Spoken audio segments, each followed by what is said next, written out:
درەنگانی شەوە و دانیشتوانی دەربەندیخان هاوشێوەی تەواوی هاوڵاتیانی هەرێمی کوردستان لە خەوێکی قوڵدان.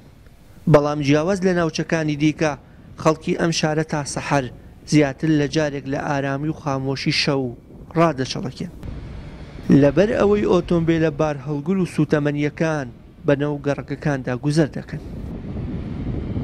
بەهۆی ئەوەی شەقامەکە بۆ ئۆتۆمبیلی بچووک دروستکراوە، زیانی زۆر بەر شەقامەکە کەوتووە و خێرخوازانیش ڕۆڵێکی باڵایان لە پینە و پەڕۆکردنی ڕێگاکە هەیە.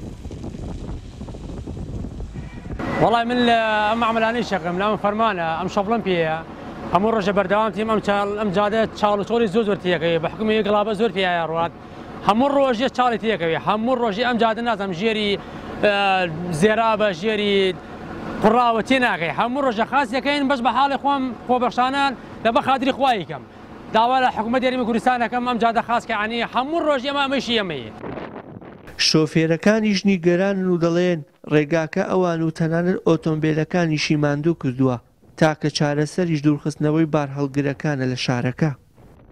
بس هذا طريق حولي دربندیخان قەسات. ئێمە گرفتمان لە هاتوچۆکردن بەناو شارەکەدا نییە، بەڵام لە خراپی ڕێگاکە نیگەرانی لەبەر ئەوەی کێشی بار هەڵگرەکان قورسە و ئەمەش زۆر کات بە زیان بۆ ئێمە کۆتایی دێت. داواکارین ڕێگاکە چارەسەر بکرێ یا ئەوە یەقیرێکی باش بۆ بکرێ یان تێکەڵ ڕێژ و چاڵ و چۆڵەکان پڕ بکرێتەوە.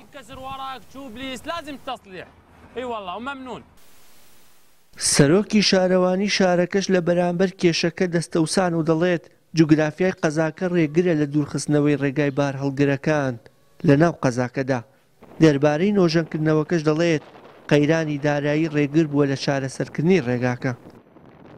ئەو کاتەکە ئەو ڕێگە کراوەتەوە لەوانەیە ئەو منتیقانە چۆڵ بوو بێت تا ڕادەیەک بوون شوێنی نیشتەجێبوون نەبوو بێت، بەڵام لەگەڵ فراوانبوونی سنووری شاراوی سێ ئەو ڕێگەیش کە کراوەتەوە بۆ بە ناوجەرگەی شار. ئێستا ئەو بار هەڵگرانە ڕۆژانە بە لۆدۆکی زۆر 3-4 هزار تەن کەر و بار هەڵگری کە بە ناوەڕاستی دەربەندیخانە ئەڕۆن بەسەر شەقامی ناو شار ئاڕۆن. شەقامی ناو شار بە مواسەفاتێک دروستەکرێ و ڕێگەوبانی خارجی بە مواسەفاتێکی تر. ئەوەی کە لە ناو شارە شارەوانی دروستی کردووە مواسەفاتەکەی تەنها 20 سانتیمەتر تێکەڵە و 10 سانتیمەتر قیرە.